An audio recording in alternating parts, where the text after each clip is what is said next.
அந்த வீடியோல fateful love episode 31ல என்ன நடந்துச்சு அப்படிங்கிறத பத்தி தான் பார்க்க போறோம். வீடியோக்குள்ள போறதுக்கு முன்னாடி நம்ம சேனலை சப்ஸ்கிரைப் பண்ணாதவங்க சப்ஸ்கிரைப் பண்ணிக்கோங்க. அப்படியே மறக்காம பக்கத்துல உள்ள பெல் ஐக்கானையும் கிளிக் பண்ணிக்கோங்க. ஃபர்ஸ்ட் எடுத்த உடனே நம்ம மைட தான் காட்டுறாங்க. நம்ம ஹீரோவோட ஒரு கர்ச்சீஃபை கையில வச்சுட்டு அவங்க அப்படியே ஃபீல் பண்ணிட்டு இருக்காங்க. இப்போ அவரோட அம்மாவும் அங்க வந்துடுறாங்க. அவங்களும் டக்குன்னு அதை அப்படியே மறைக்கிறேன்னு கிளனம் போட்டு அதை அப்படியே கையில எடுத்து வச்சுட்டு இருக்காங்க. இது என் பையனோட தானே, அது ஃப்ரெண்ட்ஸுக்கு அடிபட்டு இருந்தப்ப இது வச்சுதான் கட்டு போட்டிருந்தோம். அதான் நான் இப்ப கிளீன் பண்ணி கொண்டு வந்தேன்னு அவங்க சொல்ல, அவங்க அம்மாவும் அப்படியே அவங்க கையை பிடிச்சு, ரொம்ப காலமா நான் என் பையனை விட்டு பிரிஞ்சிருந்ததுனால அவனை பத்தியும் அவன் கூட இருக்கிறவங்கள பத்தியும் எனக்கு எதுவுமே தெரியாது. நீ தப்பா நினைச்சிக்கலன்னா அந்த விஷயத்த பத்திலாம் எனக்கு கொஞ்சம் சொல்ல முடியுமான்னு அவங்க கேட்க, என்ன பிரின்சஸ் தான் மேன்ஷனுக்கு கூட்டிட்டு வந்தாங்க. அதுக்கு முன்னாடி ஃபோர்த் பிரின்ஸோட லைஃப்ல என்ன நடந்துச்சுன்னு எனக்கு எதுவுமே தெரியாது. ஆனா பிரின்சஸும் நானும் நிறைய விஷயங்களை ஃபேஸ் பண்ணிருக்கோம்னு சொல்லிட்டு அவங்க அவங்க ஓட்டவாயை வச்சுட்டு நம்ம ஹீரோயினை பத்தின எல்லா விஷயத்தையும் அப்படியே சொல்ல ஆரம்பிக்க, அவங்கள பத்தின பல ரகசியங்களை கூட அவங்க இப்ப அவுத்து விட்டுட்டு மாதிரி தெரியுது.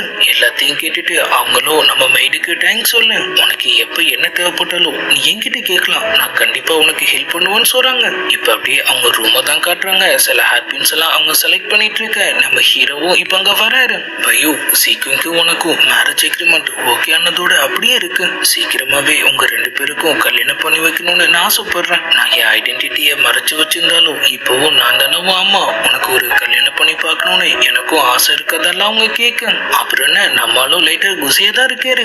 இருந்தாலும் நான் சீக்கிரம் கட்டியும் ஒரு வார்த்தை கேட்டுக்கிறேன்னு அவரு சொல்ல, நேரா நம்ம ஹீரோயின் கிட்ட போயிட்டு ஒரு ஹாப்பின்னு அவங்களுக்கு மாட்டி விடுறாரு. இது என் அம்மாவுக்கு சொந்தமானது, ஆனா இனிமே இது உன்கிட்ட தான் இருக்கணும்னு அவங்க சொன்னாங்கன்னு ஆள் சொல்ல, நம்ம ஹீரோயினுக்கு ஃபர்ஸ்ட் ஒண்ணுமே புரியல. மேரேஜ் விஷயத்தை பத்தியும் அவர் அப்படியே பேச ஆரம்பிக்க, இப்பவே நம்ம ஹாப்பியா தானே இருக்கோம், மேரேஜ்லாம் அவசியமாங்கிற மாதிரி அவங்க கேட்கிறாங்க. நம்ம ஹீரோவும் டென்ஷன் ஆயிடுறாரு.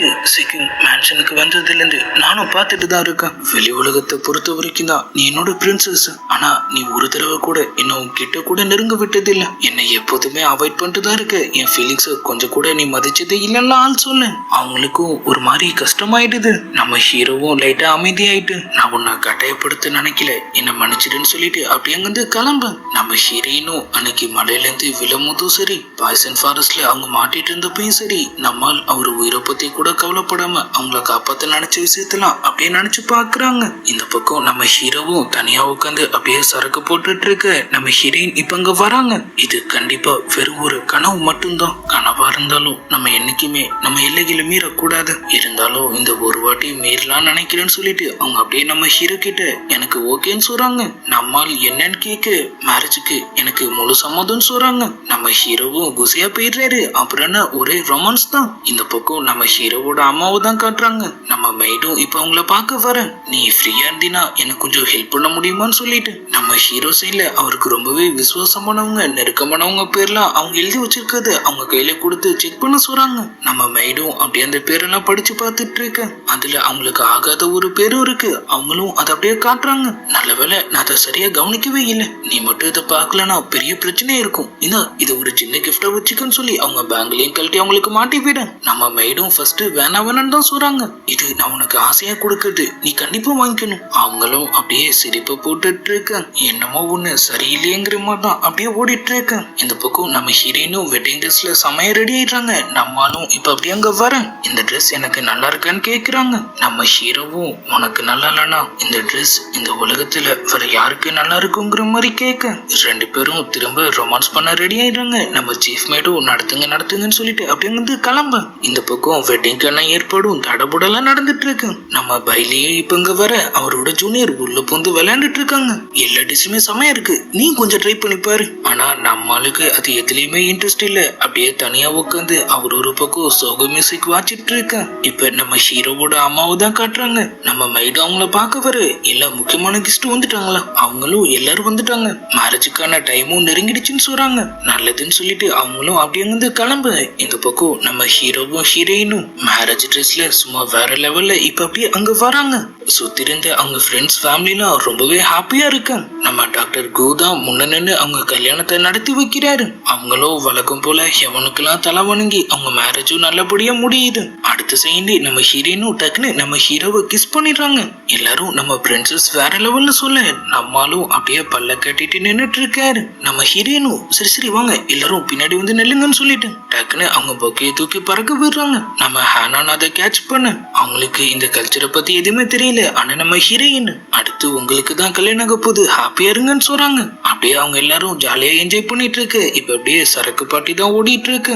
அப்பதான் அவங்களுக்கு தகவல் வருது, ஜியான் சிட்டியோட ஹெட் அங்க வந்திருக்காராம். அதாவது நம்ம ஹானானோட அப்பா அம்மா. ஆனா அவருக்கு இத பத்தி எதுவும் தெரியல. சரின்னு சொல்லிட்டு அவங்க எல்லாரும் என்னன்னு போய் பாக்குறாங்க. ஃப்ரெண்ட்ஸ் உங்களுக்கு மேரேஜ் ஆயிடுச்சுன்னு நினைக்கிறேன், வாழ்த்துக்கள். என் பொண்ணை நீங்க ஆபீஸியலா கல்யாணம் பண்ணிக்கலனாலும் ஆனா அவளும் இனிமே இங்க தானே இருக்க போறாங்கிற மாதிரி அவங்க சொல்ல நம்மளுக்கு ஒண்ணுமே புரியல. நீங்க என்ன பேசிட்டு இருக்கீங்க, சீட்டு வைப்ப நான் கல்யாணம் பண்ணிக்கதா சொன்னு அவரு கேக்குறாரு. அவங்க ரெண்டு பேரோட முகமும் மாறிடுது. ஃப்ரெண்ட்ஸ் எங்க ஜியாங் சிட்டியை பார்த்தா உங்களுக்கு எப்படி தெரியுது, நீங்க தானே மேரேஜ் அலையன்ஸ்க்காக ஆள் அனுப்பி வச்சிருந்தீங்க, இப்ப என்னன்னா இப்படி சொல்றீங்கிற மாதிரி அவங்க கேக்குறாங்க. ஆனா அவருக்கு இதை பத்தி எதுவுமே தெரியல.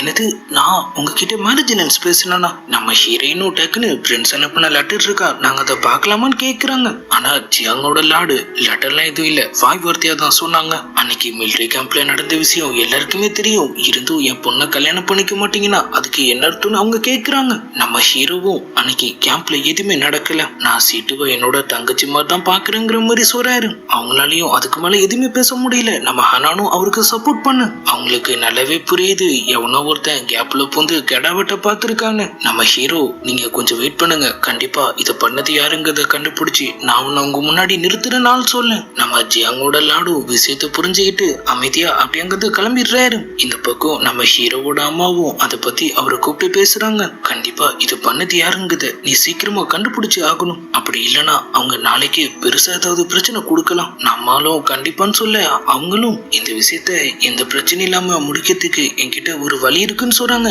நம்மளும் என்னன்னு சொல்லி கேட்கிறாரு. சீட்டுவோட அண்ணனும் நீயும் க்ளோஸ் ஃப்ரெண்ட்ஸ், அவளுக்கும் உன்னை ரொம்பவே பிடிச்சிருக்குங்கிறப்ப நீ அவளை கல்யாணம் பண்ணிக்கலான்னு. ஆனா நம்ம ஹீரோ சீக்கிங்க தவிர என் லைஃப்ல வேற எந்த பொண்ணுக்குமே இடம் கிடையாதுன்னு சொல்லிடுறாரு. அவங்களும் பயு நான் உன் நல்லதுக்காக தான் சொல்றேன், பயு நான் உன் நல்லதுக்கு தான் சொல்றேன், அப்பதான் இனிமே யாரும் உன்னை கேள்வி கேட்க மாட்டாங்க. சீக்கிங் கூட நான் சொல்றத புரிஞ்சு போன அவங்க சொல்ல நம்ம ஹீரோயின் முடியாதுன்னு சொல்றாங்க.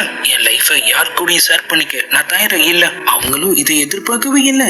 நம்மளும் இந்த பிரச்சனையை எப்படி சமாளிக்கணும்னு எனக்கு தெரியும், நீங்க கவலைப்படாதீங்கன்னு சொல்லிட்டு அப்படியே அங்கிருந்து கிளம்பு. இப்ப நைட்டும் ஆகுது. நம்ம சீஃப் மெய்ட் அவர் அம்மாவோட ரூம்ல இருந்து தான் வெளியே வராங்க. உள்ள இருந்து அழுகிற சவுண்ட் கேட்டுட்டு இருக்கு. நம்ம மெய்டும் இப்ப அப்படியே அங்க வராங்க. அவங்க ரொம்பவே பாவம். பிரின்சஸ் என்ன இருந்தாலும் அப்படி பேசிருக்க கூடாது, நீ என்ன ஒளரிட்டு இருக்க, நீ என்ன ஒளரிட்டு இருக்க, பிரின்ஸோட மேரேஜ் டேவே அவங்க ஸ்பாயில் பண்ணிருக்காங்க, இதை நினைச்சு அவரு தான் வருத்தப்படணும்னு அவங்க சொல்ல நம்ம மெய்டு சீஃப் மெய்ட் கிட்டே மூஞ்சி காட்டிட்டு அவங்க அப்படியே உள்ள போறாங்க. நம்ம பையோட அம்மாவும் அழுதுட்டு இருக்க. ஃபோர்த் பிரின்சஸும் ஒருத்தர் ரொம்பவே விரும்புறாங்க. அதான் நீங்க அப்படி சொன்னதை அவங்களால ஏத்துக்க முடியல. நீங்க அதை நினைச்சு கவலைப்படாதீங்க, நீங்க அவங்க நல்லதுக்காக தான் சொல்றீங்கிறத அவங்க கண்டிப்பா புரிஞ்சுப்பாங்கன்னு அவங்க சொல்ல. நீ எவ்வளவு நல்ல பொண்ணா இருக்க, உன்ன மாதிரி ஊத்தி என் பையன் பக்கத்துல இருந்திருந்தா நானும் இப்ப நிம்மதியா இருந்திருப்பேன். அவன் சொன்னதை கேட்டு நம்ம மைடோ லைட்டா குசியாக. இந்த பக்கம் மேரேஜ் லைஃப செமையா என்ஜாய் பண்ணிட்டு இருக்கிற நம்ம ஹீரோவையும் ஹீரோயினையும் தான் காட்டுறாங்க. நம்மால் மேரேஜ் கிஃப்டா அவங்களுக்காக ஒரு புது வீட்டையே ரெடி பண்ணிருக்காரு. அப்படியே ரெண்டு பேரும் ரொமான்டிக்கா அவங்க டைத்தை ஸ்பெண்ட் பண்ணிட்டு இருக்க.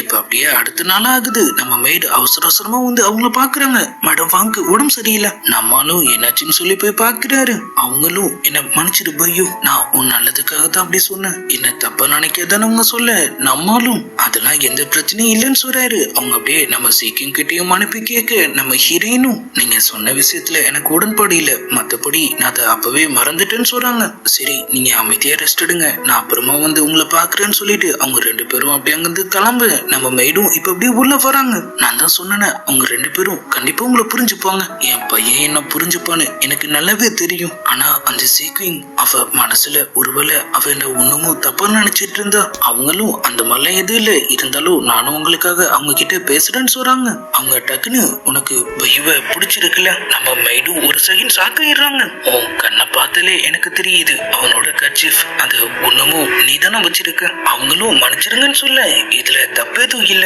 உன்னையும் எனக்கு ரொம்பவே பிடிச்சிருக்கு, உங்களை நான் சேர்த்து வைக்கிறேன்னு அவங்க சொல்றாங்க. நீ என் பையன் கூட இருந்தாதான் நானும் கொஞ்சம் நிம்மதியா இருப்பேன். அவங்களும் அதை கேட்டு அப்படியே குசையாயிட்டு இருக்கிற மாதிரி காமிச்சதோட இந்த பக்கம் நம்ம லீயே தான் காட்டுறாங்க.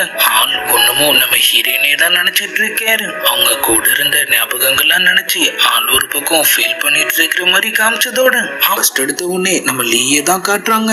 அவரோட அசிஸ்டன்ட் இப்ப எப்படி அங்க வர ஃப்ரெண்ட்ஸ், ஒரு வழியா நான் உங்களை கண்டுபிடிச்சிட்டேன். நான் ஒண்ணுமும் டாங்லிங்கோட க்ரௌன் பிரின்ஸ் கிடையாது, குயினோட வெறும் ஒரு சோல்ஜர் மட்டும்தாங்கிறத மறந்துடாதீங்கன்னு ஆள் சொல்லு. என்னை பொறுத்த வரைக்கும் நீங்க தான் என்னைக்குமே க்ரௌன் பிரின்ஸ், நான் அதை மறக்க மாட்டேன்னு அவங்க சொல்றாங்க. ஆளும் ஒரு லெட்டர் அவங்க கிட்ட கொடுத்து இதை ஸ்னோரிஜினோட ஹெட் கிட்ட ஒப்படைச்சிடுங்கன்னு சொல்லு. அப்ப நீங்க அவங்க கூட சேர்ந்து வேலை பார்க்க போறீங்களான்னு அவங்க கேக்குறாங்க. பையுவ கொன்னு எனக்கு சொந்தமானதை திரும்ப எடுத்துக்கணும்னு நான் முடிவு பண்ணிட்டேன். கேள்வி கேட்காம நான் சொல்றதை மட்டும் பண்ணுங்கன்னு ஆள் சொல்ல. அப்படியே கட் பண்ணா இந்த பக்கம் நம்ம ஹீரோயின் அவங்க மியூசிக் பிளே பண்ணிட்டு இருக்க நம்ம சீஃப் மெய்டு. இப்பெல்லாம் உங்க மெய்டு உங்களை பார்க்க வரதே இல்ல பிரின்சஸ். நம்ம ஹீரோயினும் பசங்களுக்கு ட்ரைனிங் கொடுக்கறதுல பிஸியா இருப்பான்னு சொல்றாங்க. ஆனா அவ டெய்லி மேடம் வாங்க மட்டும் போய் பாக்குறான். அப்புறம் அவ நடவடிக்கையும் எதுவும் சரியில்லைங்கிற மாதிரி அவங்க சொல்ல நம்ம ஹீரோயின் அவ ஒண்ணுமோ சின்ன பொண்ணுதான், போக போக எல்லாத்தையும் புரிஞ்சுப்பான்னு சொல்றாங்க. இப்ப அப்படியே நம்ம ஹீரோவோட அம்மா அவங்களும் அப்படியே உள்ள வர நம்ம ஹீரோயினும் அவங்கள வெல்கம் பண்ணி உட்கார வைக்கிறாங்க. ஓ மியூசிக் ரொம்பவே நல்லா இருந்துச்சு. அப்படியே பக்கத்துல இருந்த டிராகரை பார்த்துட்டு இது நம்ம ஹீரோயினும் பையு தான் இதை எனக்காக கொடுத்தான்னு சொல்றாங்க. அவங்களும் நல்லது, இது உங்களை யார்கிட்ட இருந்தாலும் ஒண்ணுதான் சொல்ல. அப்புறம் இந்த டிராகருக்கும் எனக்கும் ஒரு ஸ்பெஷல் கனெக்ஷன் இருக்கு, என் அம்மா கிட்ட நான் இதை பார்த்திருக்கேன்னு அவங்க சொல்றாங்க. அதை கேட்ட உடனே நம்ம ஹீரோவோட அம்மா லைட்டா சாக்காயிட்டு ஓ அம்மா எப்படி இறந்தாங்கன்னு சொல்ல முடியுமான்னு கேக்குறாங்க. எனக்கு சரியா தெரியல, ஆனா மேன்ஷனை சேர்ந்த மெய்ட்ஸ் அவங்கள ஒரு கொள்ளக்கார கும்பல் அட்டாக் பண்ணதாவும் அப்ப மலையில இருந்து விழுந்து இறந்துட்டதாவும் சொன்னாங்க. அவங்களும் அப்ப நீ அவளோட பொண்ணான்னு சொல்லி மைண்ட் வாய்ஸ்லயே சொல்லிட்டு உன் அம்மா பேரு மூசி தானே. நம்ம ஹீரோயினும் உங்களுக்கு அவங்களுக்கு தெரியுமா, மெங் ட்ரைப்ல இருந்து வெளியே வந்ததுக்கு அப்புறம் நான் ஒரு தடவை லூசியாங் ஐலண்ட் போறதுக்கு வாய்ப்பு கிடைச்சிச்சு. அங்கதான் உன் அம்மாவை மீட் பண்ண. நாங்க ரெண்டு பேரும் ரொம்பவே நல்ல ஃப்ரெண்ட்ஸ். அதுக்கப்புறம் திரும்ப டைம்குள்ள நான் அவளை சந்திச்சேன். அப்ப அவ தான் இந்த டிராகரை என்கிட்ட கொடுத்தா. ஏன் எதுக்காக எல்லாம் தெரியாது, இருந்தாலும் முடிஞ்ச அளவுக்கு நான் இதை பாதுகாப்பா பாத்துட்டு இருந்தேன்னு அவங்க சொல்றாங்க. அப்புறம் அவளும் இதே மாதிரியே ஒரு மியூசிக் பிளே பண்ணுவா. அப்ப ஒரு இடத்த பத்தி கூட சொல்லிருக்கான்னு சொல்ல நம்ம ஹீரோயினும் என்ன இடம்னு கேக்குறாங்க. அவங்களும் லைட்டா யோசிச்சுட்டு ஊசியா குரோஜின்னு சொல்றாங்க. அவ்வளவுதான் நம்ம ஹீரோவும் ஹீரோயினும் இப்ப அங்க கிளம்ப ரெடி ஆயிட்ட மாதிரி தெரியுது. சீக்கிங்கோட அம்மா அந்த இடத்த பத்தி சொல்லிருக்காங்கன்னா அங்க கண்டிப்பா ஏதாவது விஷயம் இருக்கும், அங்க போய் ஆகணும்னு நம்மால் சொல்ல. அப்ப நானும் உங்க கூட வரேன்னு அவங்க சொல்றாங்க. டக்குன்னு பார்த்தா ஒட்டு கேட்டுட்டு இருந்த நம்ம பைலி உள்ள என்ட்ரி ஆகுறாரு. எங்க ஃபேமிலி விஷயம் பேசுற இடத்துல உனக்கு என்ன வேலை நம்மால் கேட்க. இது சீக்கிங் சம்பந்தப்பட்ட விஷயம், கண்டிப்பா நானும் உங்க கூட வருவேன், தேவையில்லைன்னு சொல்லிட்டு அவர் அப்படியே அங்கிருந்து கிளம்ப. சீக்கிங் நீ அதை உன்கிட்ட சொல்லு. ஆனா நம்ம ஹீரோயின் பிரின்ஸ் சொன்னதான் சொல்லிடுறாங்க. நம்ம மெய்டு வழக்கம் போல நம்ம ஹீரோவோட அம்மாவை கவனிச்சிட்டு இருக்க. இந்த ட்ரிப் நான் போறதே உன்னையும் பையவையும் சேர்த்து வைக்கிறதுக்காக தான் அவங்க சொல்றாங்க. நம்ம மெய்டுக்கு ஒரே குசி தான், என்ன பண்ணணும்னு நான் சொல்றேன், என் பிளானை மட்டும் நீ ஃபாலோ பண்ணு அவங்க சொல்ல. அடுத்த நாளே அவங்க எல்லாரும் அங்கிருந்து கிளம்ப ரெடி ஆயிடுறாங்க. ஆனா பேலஸ்ல இருந்து ஒரு குரூப்பே இப்ப இங்க வருது. கிங் உங்களை பேலஸ்க்கு இன்வைட் பண்ணிருக்காரு பிரின்ஸ்னு சொல்ல நம்ம ஹீரோ நான் ஒரு முக்கியமான வேலையா வெளியே போறேன், திரும்ப வந்த உடனே பாக்குறேன்னு சொல்றாரு. இல்ல பிரின்ஸ், கிங் உடனே உங்களை பார்க்கணும்னு சொல்லி இருந்தாரு. இந்த பக்கம் அவர் அம்மாவும் நம்ம போறது சீக்ரெட் ட்ரிப், தேவையில்லாம உன் அப்பாவோட கவனம் நம்ம பக்கம் திரும்ப வேணாம், நீ போய் அவரை பார்த்துட்டு வா, நாங்க கிளம்புறோம், பாதி வழியில நம்ம ஜாயின் பண்ணிக்கலாம்னு அவங்க சொல்ல. அவரும் சரின்னு சொல்லிட்டு அப்படி அங்கிருந்து கிளம்புறாரு. பாதி வழியில ஒரு கேம்ப் செட் பண்ணி ரெஸ்ட் எடுத்துட்டு இருக்காங்க. நம்ம பைலிக்கு என்னமோ பையோட அம்மா கிட்ட ஏதோ ஒரு விஷயம் தப்பா இருக்குன்னு எனக்கு தோணிட்டு இருக்கு. நம்ம ஜூனியர் உனக்கு அப்படிதான் தோணும், நீ தான் சீக்கிங் மேல பைத்தியமா இருக்கலன்னு சொல்றாங்க. சரி நீ ஃபயர் கேம்ப் கொளுத்தின லட்சணம் எல்லாம் போதும், போய் அவங்க சாப்பாட வாங்கிட்டு வான்னு சொல்லி நம்மளால அவங்கள துரத்தி விட நல்லா சாப்பிட்டு கிஃப்ட் ரெஸ்ட் எடுத்துட்டு அடுத்த நாள் திரும்ப அவங்களோட டிராவல ஸ்டார்ட் பண்றாங்க. இதான் அந்த ஊசிய பள்ளத்தாக்கு. நம்ம சர்வன்ட் அதோட ஆழத்தை செக் பண்ணிட்டு ரொம்பவே அதிகமா இருக்குன்னு சொல்ல நம்ம ஹீரோயினும் நம்ம இங்கேயே கொஞ்ச நேரம் ரெஸ்ட் எடுக்கலாம், ஃப்ரெண்ட்ஸ் வந்த உடனே நம்ம கண்டினியூ பண்ணிப்போம்னு சொல்றாங்க. ஆனா மேடம் வாங்க, இல்ல நம்ம கீழே போய் அங்க எல்லாம் எப்படி இருக்குன்னு செக் பண்றேன். அவங்க அப்படியே கிளம்ப போக நம்ம ஹீரோயின் அவங்கள தடுத்துட்டு இருங்க நானே போறேன். அவங்க அப்படியே ஒரு மர விழுத புடிச்சிட்டு அந்த பள்ளத்தாக்கு அந்த பக்கம் போறாங்க. அப்படியே ஒரு ஆளா அவங்க பின்னாடியே போக ஆரம்பிக்க கொஞ்சம் கொஞ்சமா வேகமா அவங்க அப்படியே அந்த இடத்தோட டீப்புக்கு போயிட்டு இருக்காங்க. அங்க ஒரு பாதை மாதிரி இருக்கு. பாதிலே எல்லாமே அப்படியே ஃப்ரோசனான நிலைமையில இருக்கு. நம்ம ஹீரோவோட அம்மாவும் டக்குன்னு இது ஒரு பவரை யூஸ் பண்ற மாதிரி தெரியுது. அவங்க மைண்ட் வாய்ஸ்லயே இதான் கோல்டன் மெர்ஃபா கூட பேலஸா இருக்கும்னு நினைக்கிறேங்கிற மாதிரி சொல்ல, இந்த பக்கம் நம்ம பைலியும் ரொம்பவே பழக்கப்பட்ட வாசமா இருக்கேன்னு சொல்லி அந்த இடத்த அப்படியே மோந்து பார்த்துட்டு இருக்காரு. திடீர்னு பார்த்தா ஒரு சோல்ஜர்ஸ் கும்பல் அந்த இடத்த சுத்தி வளைச்சிடறானுங்க. நம்ம கேங்கும் ஃபைட்டுக்கு ரெடியாக நம்ம ஹீரோயின் நாங்க சண்டை போட வரல, உங்க ஹெட்ட நான் பார்க்கணும்னு சொல்றாங்க. இப்ப அப்படியே அந்த இடத்துக்கு ஒருத்தன் வரான். வந்தவன் என்ன ஏதுன்னு கூட கேட்காம அவங்கள அட்டாக் பண்ண சொல்ல ரெண்டு கேங்கும் பயங்கரமா ஃபைட்டும் ஸ்டார்ட் ஆயிடுது.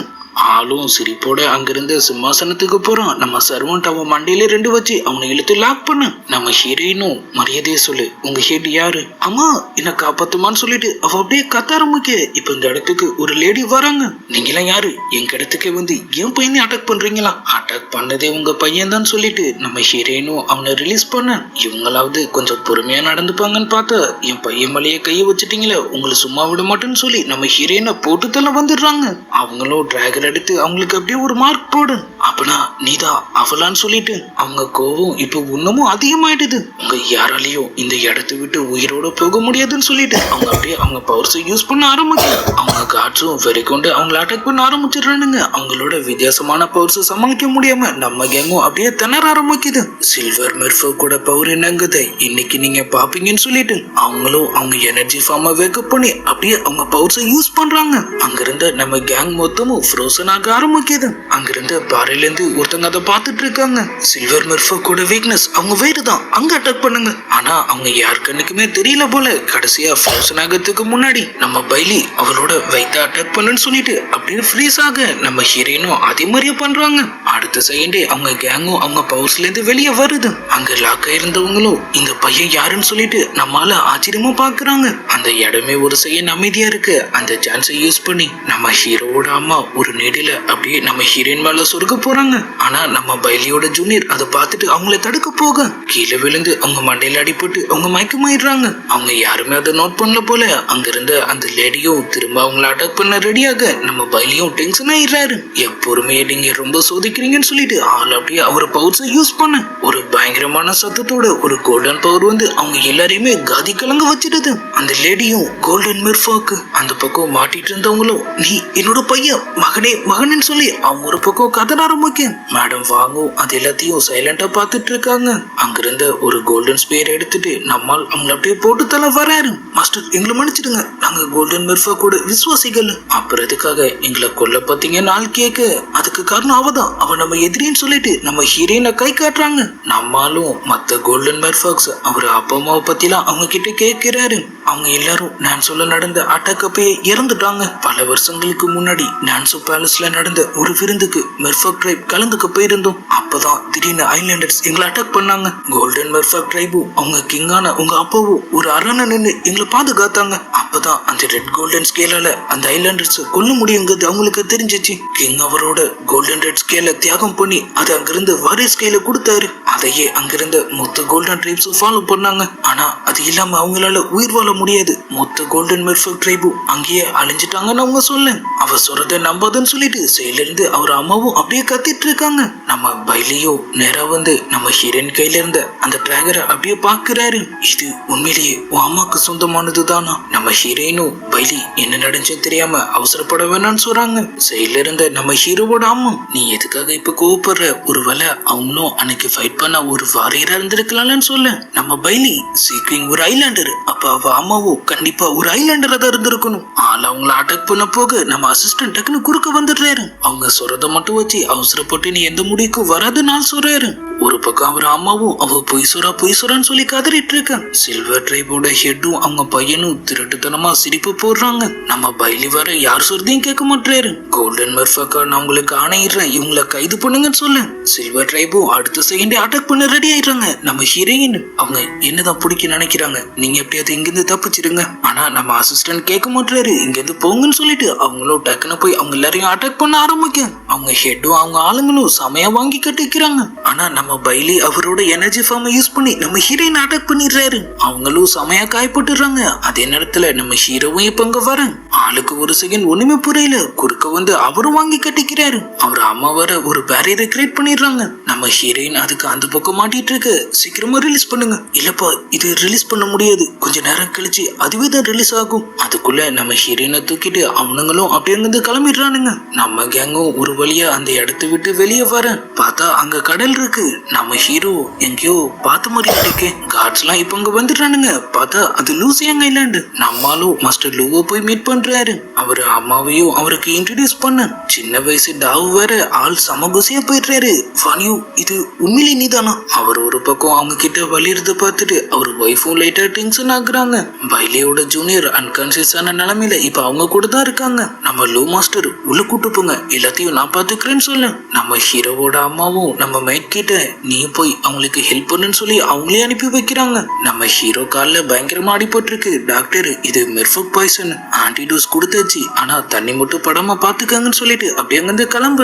நம்மளும் சீக்கிரமா அவர் காயத்தை ஹீல் பண்ணிட்டு நம்ம ஹீரோயின் எப்படியாவது கண்டுபிடிச்சு ஆகணும்னு சொல்றாரு. அது கேட்ட அவரோட அம்மா சீக்விங் ஊசியாங் பள்ளத்தாக்குல தான் இருக்கணும், இவனை எப்படியாவது அங்க போக விடாம தடுத்தாகணும்னு சொல்லிட்டு அப்படியே மயக்க வர மாதிரி ஒரு ஆக்டிங்க போடுறாங்க. இந்த பக்கம் நம்ம ஜூனியருக்கு ட்ரீட்மெண்ட் போயிட்டு இருக்கு. டாக்டர் இவனையும் மெர்ஃபக் பாய்சன் தான் அட்டாக் பண்ணிருக்கு, பிரிஸ்கிரிப்ஷன் தரேன், அதை கொஞ்சம் ஃபாலோ பண்ணுங்கன்னு சொல்லிட்டு ஆள் அப்படியே அங்கிருந்து கிளம்ப. நம்ம லூ மாஸ்டரும் நம்ம ஹீரோவோட அம்மாவை பார்த்து சிரிப்பை போட்டுட்டு அப்படியே அங்கிருந்து கிளம்புறாரு. நம்ம மெய்ட் போய் அவங்கள தனியா மீட் பண்றாங்க. பைலியோட ஜூனியர் ஒரு பொண்ணு, இவ்வளவு நாள் அவ நம்ம எல்லாரையும் நல்லா ஏமாத்திருக்கா. ஆனா நம்ம ஹீரோவோட அம்மா அது இப்ப விஷயம் இல்ல. அந்த பள்ளத்தாக்குல அவ பார்க்க கூடாத சில விஷயங்களை பார்த்துட்டா. அவ மட்டும் கண் முழிச்சா அது நமக்கு மிகப்பெரிய பிரச்சனையாயிடும் சொல்றாங்க. நம்ம மெய்டும் நீங்க என்ன சொல்றீங்கன்னு கேட்க நான் சொன்னது உனக்கு புரிஞ்சிருச்சுன்னு சொல்லிட்டு அவங்க அப்படியே அங்கிருந்து கிளம்புறாங்க. நம்ம மெய்டும் அப்படியே முழிச்சிட்டு நின்னுட்டு இருக்க. அப்படியே எபிசோட் 32 முடியுது. இதுக்கப்புறம் என்ன நடந்துச்சுங்கிறதெல்லாம் நம்ம நாளைக்கான வீடியோ பார்த்து தெரிஞ்சுக்கலாம். அது வரைக்கும் குட் பை.